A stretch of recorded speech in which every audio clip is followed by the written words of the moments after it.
Welcome to Luca is a Billionaire, where the only thing I invest in is your answers. In this video, I will explain how to fix your Honda Accord glove box. First, let's identify the common issues you might encounter with this component. Many glove box problems are simple to resolve with just a few basic tools.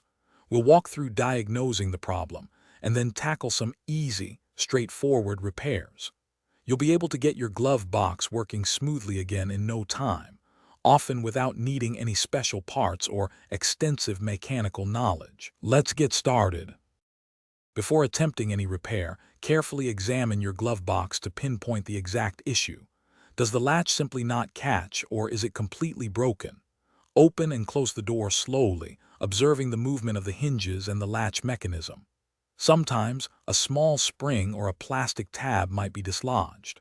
Also, check the damper arm, which controls the smooth opening. If it's disconnected, the door will drop too quickly. A thorough inspection saves time later. For a latch that isn't catching, often a simple adjustment is all that's needed. Use a small Phillips head screwdriver to gently tighten or realign the latch mechanism. If a hinge pin is loose, you can often push it back into place. For a broken pin, a replacement from an auto parts store might cost less than $10. If the damper arm is detached, simply snap it back onto its connection point. These quick fixes can restore full functionality.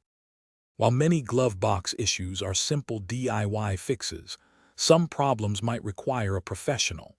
If the internal locking mechanism is severely damaged, or if the entire glove box frame is cracked, a full replacement might be necessary. This can be a more involved process, potentially costing over $100 for parts and labor. For ongoing maintenance, periodically check the latch and hinges for any signs of wear. A little preventative care goes a long way. Thanks for watching and please subscribe. It's the best investment you'll ever make.